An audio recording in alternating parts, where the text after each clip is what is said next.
The Lord be with you. Let us pray. Lord Jesus, for our sake you were condemned as a criminal. Visit our jails and prisons with your pity and judgment. Remember all who are incarcerated and bring the guilty to repentance and amendment of life according to your will, and give them hope for their future.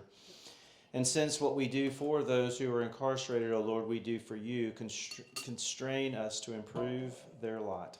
All this we ask for your mercy's sake. Amen. Good morning. Great to see all of you. As you know, during this time of year, we have a giving tree, and there are several organizations that are supported through the through the giving tree. One of those is Episcopal City Mission, or ECM. And Josh Schafer, who's a member of our vestry, is a member of the board of ECM. And I invited Josh to come and say some things about ECM and about the vital work that they're doing to provide chaplains for those young people who are incarcerated in the juvenile justice system. So Josh, thank you. Thanks, David. Good morning, everyone. Good morning. That passage was really very apropos of what we're going to talk about over the next few minutes. So for those of you who I don't know, I'm Josh Schafer. I've been here at the congregation for some time now. And very recently I had the opportunity to get involved with or become aware of the good work of this organization called Episcopal City Mission. And I was so moved by what they did that I asked if I could join the board. And I'm delighted to be able to tell you about the good work that they do, and in particular about where the funding and the contributions that St. Peter's is providing, how that is being used for good to help these kids who are in the detention center. Down. Down. A little counterintuitive for me, sorry. So who is Episcopal City Mission, and what do we do? The mission is really to provide hope and healing. And in particular for those kids who are in the juvenile detention center. This is a really unique organization in that it was formed by the Episcopal Diocese of Missouri in 1954. And it's been working to help kids in the detention centers ever since then.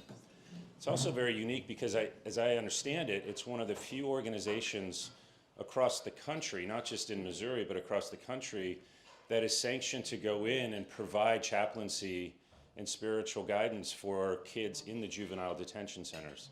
And consequently, a lot of other states are coming to us now and asking about, what do we do and how can we help and how can we teach other states to be able to provide this guidance and this activity for kids. So one of the things that we're working on is trying to put together almost kind of a learning so that we can share that with other states. But the organization, again, provides chaplaincy for the spiritual needs of youth who are in the juvenile system by offering support, hope, and healing. And I'm going to talk a little bit more specifically about what that is. And our group is really focused on the organizations here in the St. Louis City and the St. Louis County. We have 2 detention centers in the area. One is downtown, which has the capacity for about, I think, 60 or 70 kids. And here in Clayton, we have the St. Louis County Detention Center, which has a capacity of about 55 kids. And I can tell you right now that we're at capacity at each of those. I mean, it's so bad that kids, before they're turning 18, are having to leave the youth detention center and go into the adult prisons, even though they've not yet been convicted. So who are these children, and what does it mean to be in detention? I have to tell you, someone from ECM came to a Rector's Forum a couple of years ago, and I didn't really understand what it meant for a youth to be in detention. And my presumption was that these were kids who had been convicted of a crime and they were awaiting sort of a holding pattern, and they were waiting to go, to jail or be released. That's not the case. I've learned a lot about the juvenile justice system, for its good and its bad. But the juvenile justice system is really unique from the adult justice system in that states recognize that children who commit crimes, and again, these are kids as young as 11 or 12, don't always know what they're doing, and therefore the state sees them as a little less blameworthy than an adult who might have a little bit more awareness of what he or she is doing, and also have a greater capacity for change. And so the juvenile system is separate from the adult system in that the primary focus is around rehabilitation, and judges in the juvenile court system have the discretion to determine whether or not a kid would benefit while awaiting trial. Again, these kids have not yet been convicted.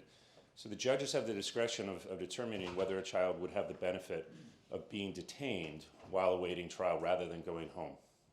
And sometimes that's because of the severity of the charge, and this kid may be a danger to society or him or herself. Some of it might be because these kids don't have a home environment that they can go back to that's constructive, and in some cases may be an endangerment to that child. Or they might not have access to some of the therapy options and educational options. So that's an important distinction. These kids are just awaiting whatever that next step is. And so they can stay there until, the judge decides that they're able to go home. And so these kids, and this is why it really touched me, because these are not kids who have necessarily been yet charged with anything. They've been accused of something. And these crimes can range from something simple as chronic truancy and running away frequently, and the parents are saying, I just can't handle my child. It could be a little bit more severe with property of theft or damage, probation violation, in some cases, drug sales, assault, and in some very extreme cases, even homicide.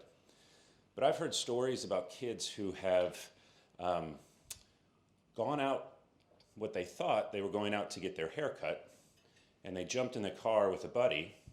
Turned out the buddy had stolen the car, and this kid gets arrested and is then detained while awaiting trial.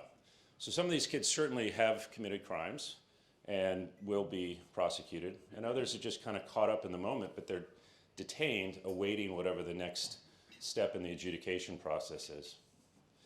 A lot of these kids come from homes where they've been neglected or abused. Many exhibit emotional and behavioral challenges and have very little emotional or family support. And so in some cases, it is good for them to be detained because they get a lot of that care.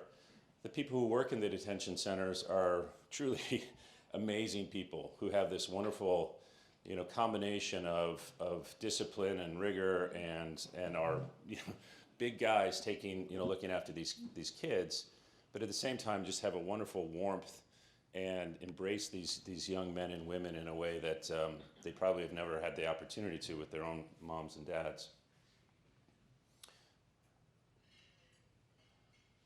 So that's, why the kids are in the facilities. Sorry here. But just to kind of paint a little bit clearer picture of who these kids are, these truly are children. I've had the opportunity to go in and meet with these kids for birthday parties and other events. And some of them are as young as they're 11 or 12 years old. By the time they're 18, they've aged out. But there have been cases of kids as young as 8 years old in these detention centers.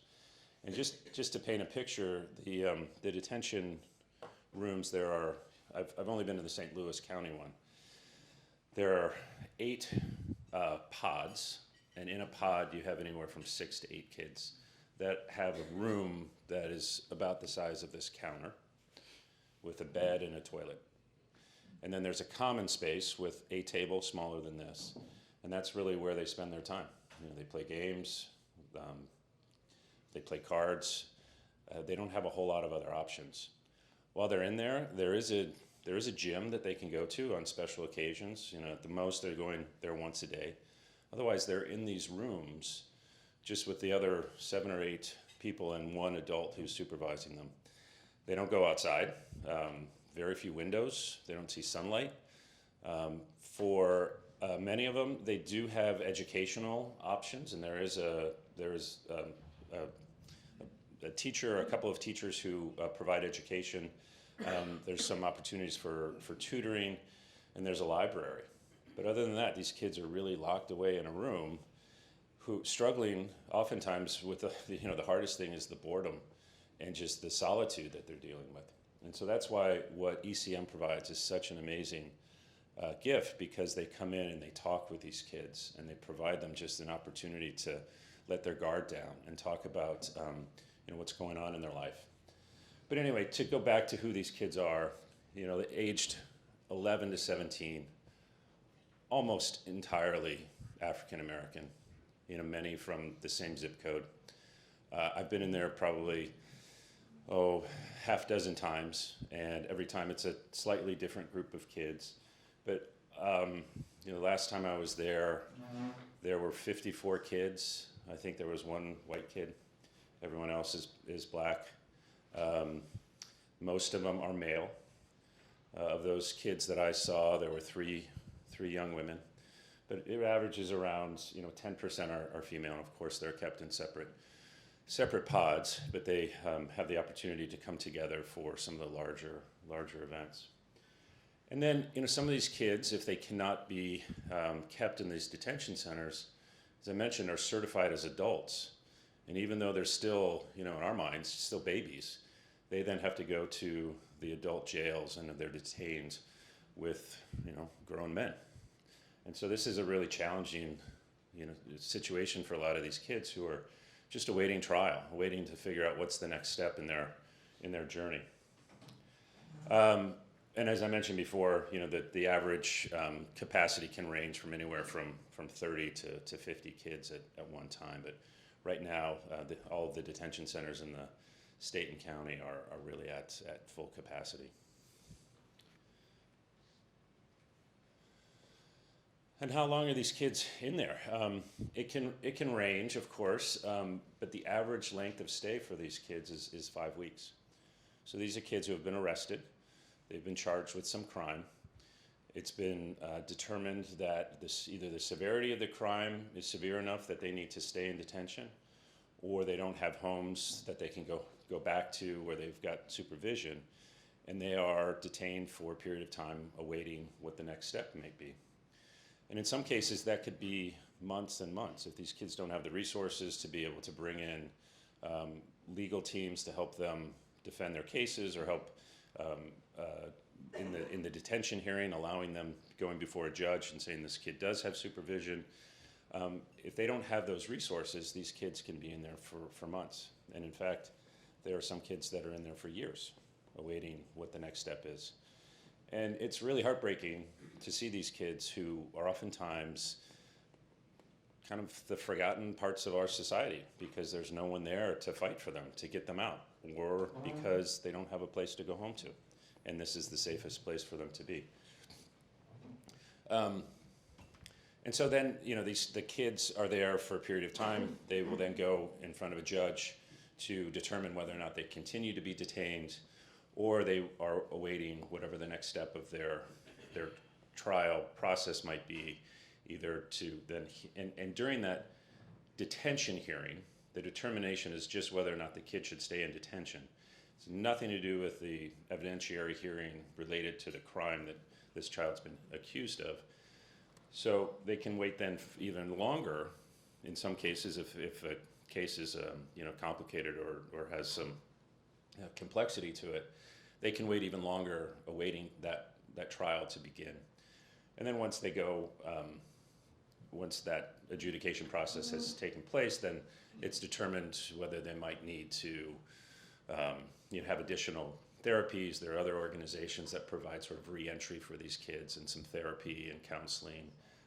In some cases, they're just remanded to the custody of their parents, or they are then sentenced and charged with something more serious, and they'll go into into the long-term detention center, the juvenile system, and or the jails if they're turning 18. So again, these are just kids awaiting their fate. So what does ECM do? I mean, that sort of hopefully gave you a little bit of a backdrop of who these kids are and the important distinction that I did not appreciate, again, that these kids have just been accused and awaiting whatever the next step is. And the Episcopal City Mission is a group of chaplains who go in and provide pastoral care and have one-on-one conversations with these kids and talk to them about, how they're doing. What's really interesting is that while these are chaplains who are all, of some sort of Christian denomination, right now none of them are Episcopalian. None of them are pushing or proselytizing, Christianity. It's really just approaching these kids and saying, hey, is there, would you like to talk? And let's talk about your faith. We don't talk about, what you've been charged with. We don't talk about what you did. It's really, how are you doing? It's discussions around, how are you dealing with challenges around betrayal and trust and revenge and forgiveness and things that, all kids think about, but particularly when they've been, faced with this situation. There are worship services that are really, geared towards kids and kids of this demographic. So I've been there recently with a couple of, phenomenal African American churches come in, and they're, very music driven and storytelling driven, and it's really amazing to see these kids sitting around in the gym with their peers. The invited guests, these kids from these churches, are all wearing, dark suits and ties and singing and enjoying life. And sorry. And then you see these kids wearing orange jumpsuits. And the difference between them is just one bad decision. It's really moving. So we provide these sort of, services there and spiritual formation, but it's really mostly the chaplains go in and they provide these opportunities for kids to have someone to talk to and to really be able to talk about these feelings of grief and loss and where they are on their faith journey. We also do birthday parties. We'll be going in on Friday to do one. St. Peter's hosts the month of October. The Women's Guild at St. Peter's has been a big supporter of this for years. And so it's a pizza party with ice cream, and those who have birthdays in that month are given a goodie bag and some treats. So it's a really special occasion for these young men and women. And the chaplains are really special people. They are, as I mentioned, from various Christian denominations, none of them Episcopalian at the moment. We had 4, we now have 3. This is a really big commitment for these people. They all have full-time jobs, but they do get paid for their services here. And each spends, a dedicated day or two a week, if not more, with these young men and women, because it's really important that there's consistency in showing up and being there for these kids. And these men and women are really saints, and you see them walk into the detention center, and the kids are giving them hugs, and they are a big part of these kids' life. And they meet the kids wherever they are on their faith journey. Sometimes they've really evolved and they want to talk about something. I read this spiritual passage in the Bible. Let's talk about it. In other cases, they just want to talk about what's going on at home. And these chaplains are really just parent figures for these children. But we need more. And so as much as we appreciate the funding from St. Peter's and other congregations, we only have 3 chaplains right now, and we are in need of more support to be able to provide the programs that are so important to these kids. I saw this quote. I was looking through some material, and this really touched me. If you see the quote under the picture there, this is from one of the family court judges who is, I think, now retired, but was very much a supporter of the ECM. And for those of you who can't read it, he said, and keep in mind, this is a judge in front of whom kids go to be detained, to be convicted. And he says, we forget that they're still children. We forget that they still cry. Sorry. The great thing about our chaplains is that they don't forget.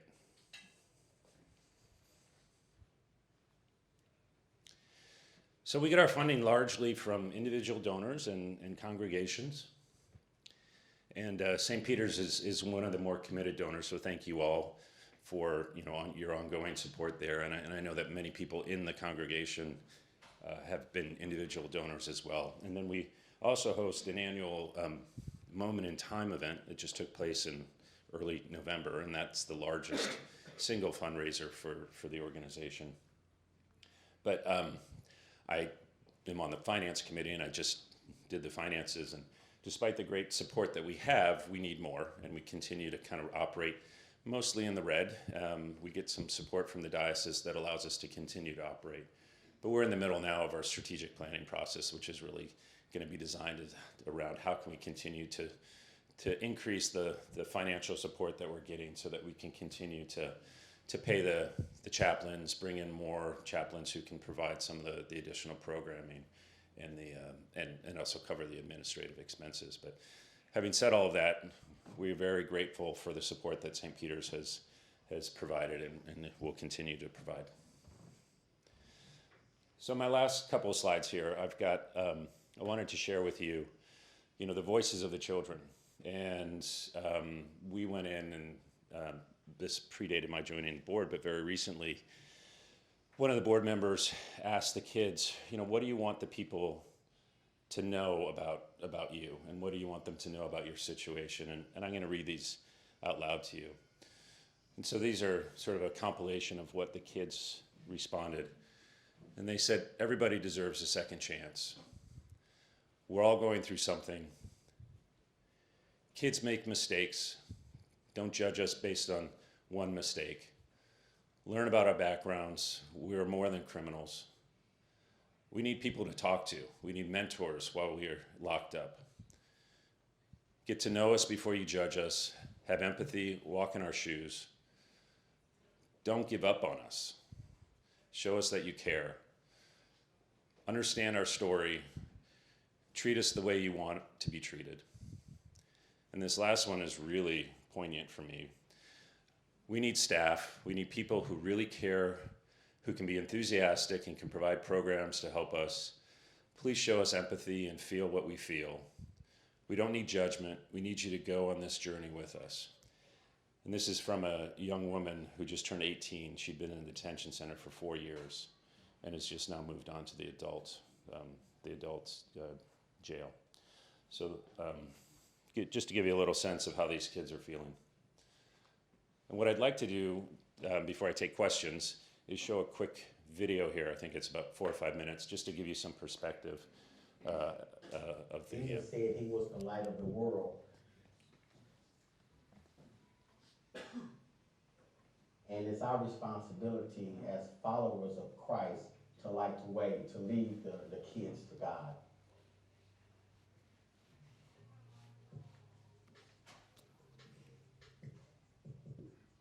I'm a parent of a child who was here at the JDC program since November of last year.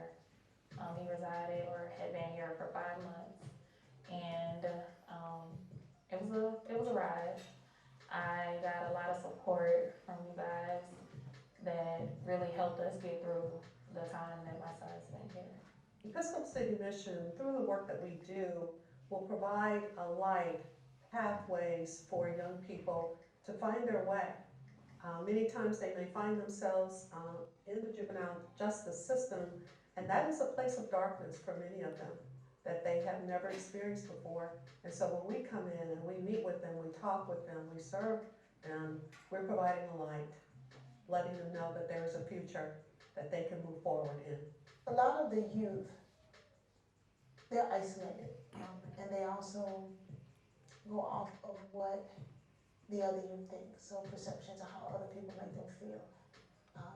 But with the chaplaincy program, you give them the courage, you give them the knowledge and understanding that somebody cares, and it allows them to reach out and ask for assistance, to be able to speak up, to be able to talk about and express how they're feeling.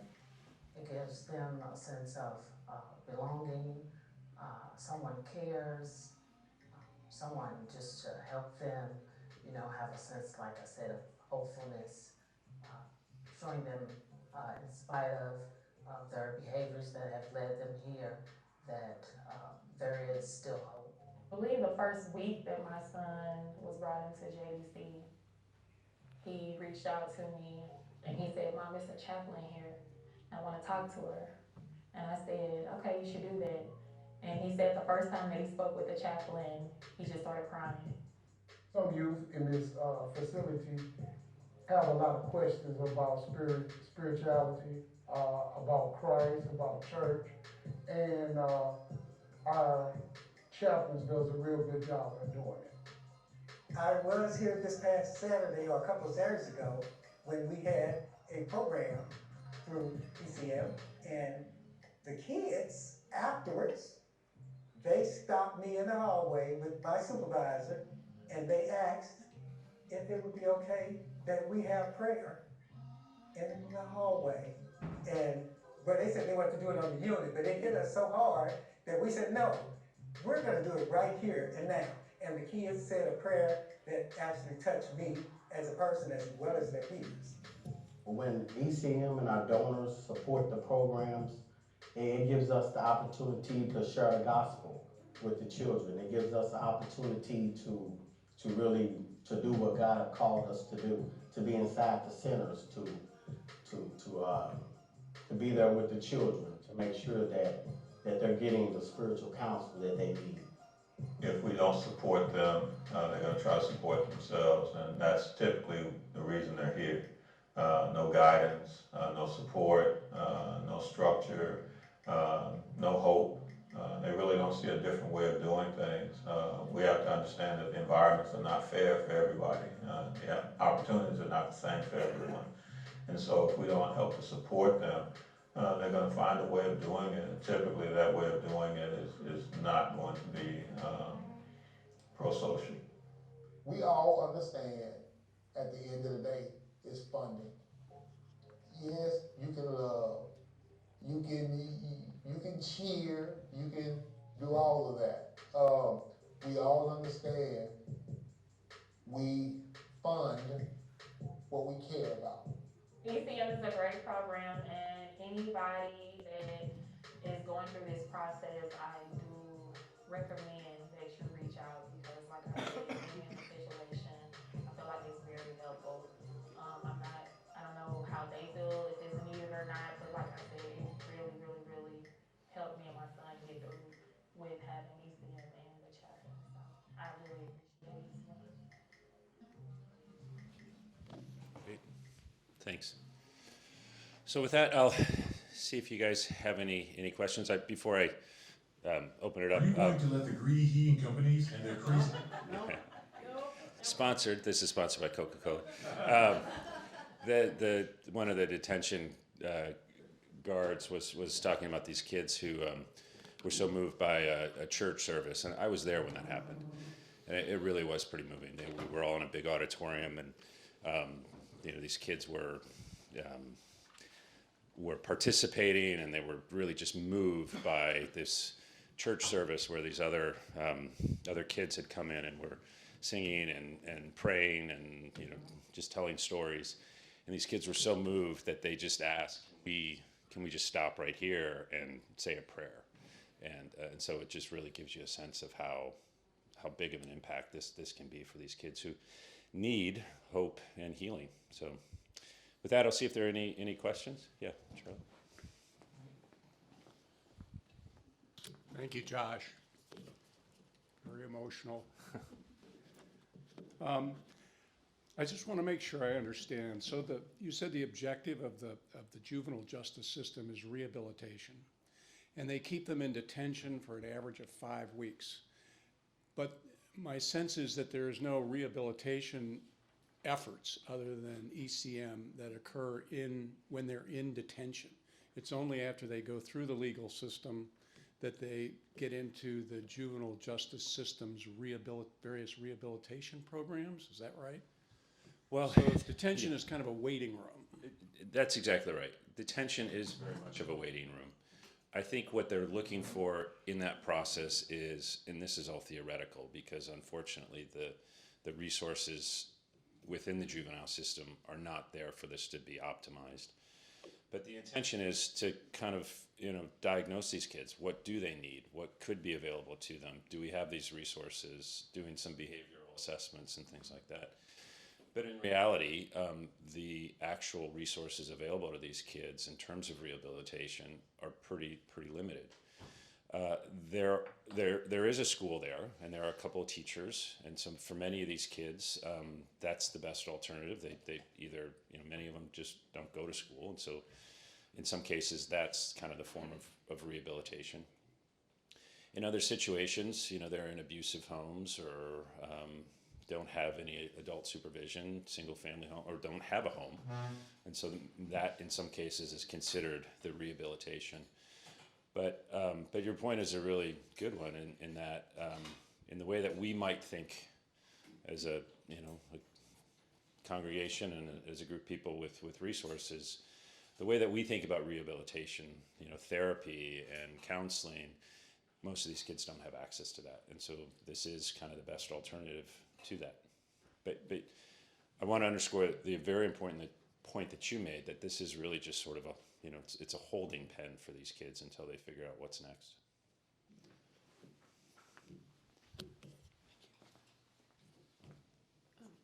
So two quick questions. So the first one is, hi, thank you for doing this. The first one is, so kids, they have the option of going to school, but they don't have to go to school while No, they're in they're mandated to go to school. Oh, okay. Yeah. And then the next one was, so the reason there are 3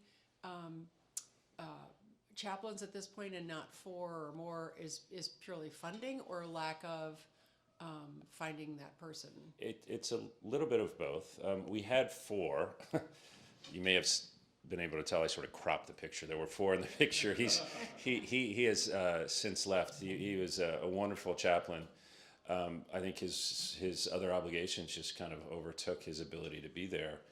And to his credit, he just decided that he didn't have the capacity to be there with the frequency that he needed. And in fact, it dawned on him one time when I think he was talking with some kid, and he either looked at his phone or did something else, and the kid made some comment about how, well, it seems like you've got more important things to do.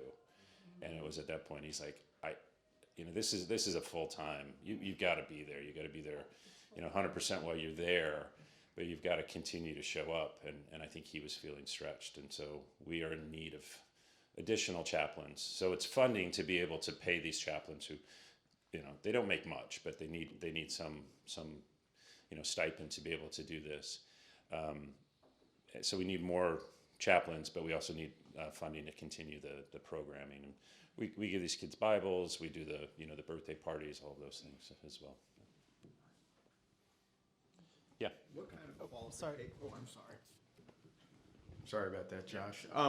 What kind of qualifications does ECM look for in its chaplains?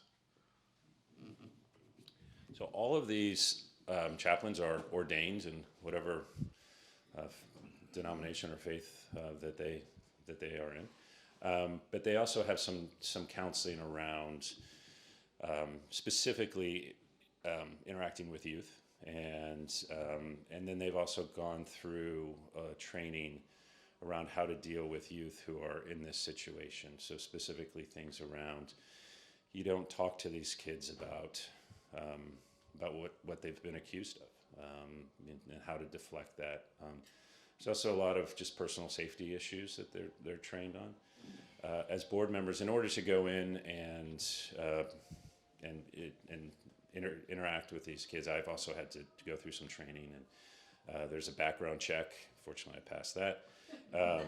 But then there's also some basic training about, you don't bring your phone in, but because you don't want to be in a situation where a kid says, "Hey, can I borrow your phone? I just want to make a quick call," and to have to engage in a conversation to say, "Well, no, you can't," and things like that, where it's just things that we wouldn't normally think about. And so there's some training just about being in the presence of these kids, but the chaplains have all been, they've gone through whatever ordination process is necessary there, but then in-depth training specifically to these, to providing counseling for these kids.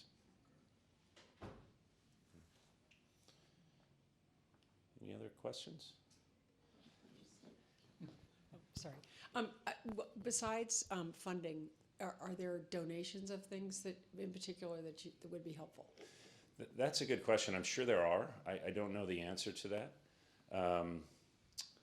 but I can certainly follow up with that. I'm sure books are appreciated. There is a library there, and they take donations and books to the library, other classroom related things.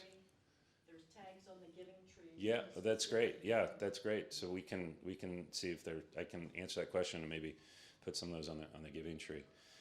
We are also in need of volunteers and people who would like to go through the training process. And again, there is a screening process. It's not extensive. You have to fill out a form, and there's a bit of a background, and it takes some time, and then you go through a training process. But if you would like to commit to being there for these kids on a regular basis, we welcome tutors, just people to talk with the kids. So that's an opportunity as well.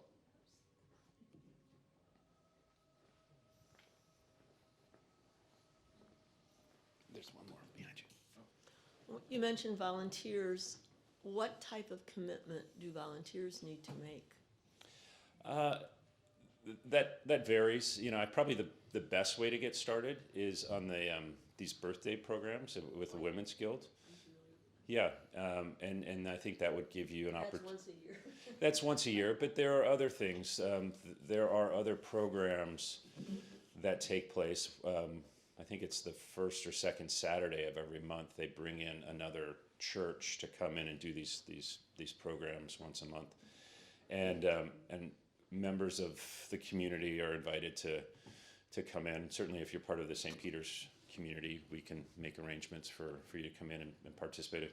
Presuming all the background checks have cleared and everything, and you can see what takes place, and that might then give you a flavor as to whether or not this is something you want to participate in. If you volunteer, how often do they want you in there? Yeah, I understood the question. I just don't have the specific answer for you. So sorry. Yeah. Go ahead. I think Kathy already hit it. So. Yeah. Okay. Yeah. So I can, and I'd be happy to get some more of that information and follow up with you if you're interested. Good. All right. Well, thank you all very much. Appreciate the interest and the questions.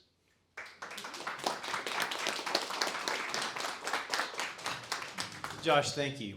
And Cheryl, I don't know, when the Women's School goes in, do you all actually physically go in, or are you just providing things? No. For the past years, we have physically gone in there and done it.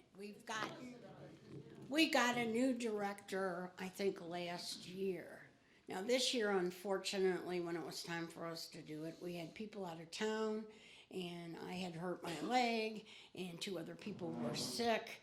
So that's very unusual. But normally, we go down there. We purchase, the Women's Guild buys the pizza. We get Ted Drew's ice cream. We provide the drinks, the paper goods, the decorations.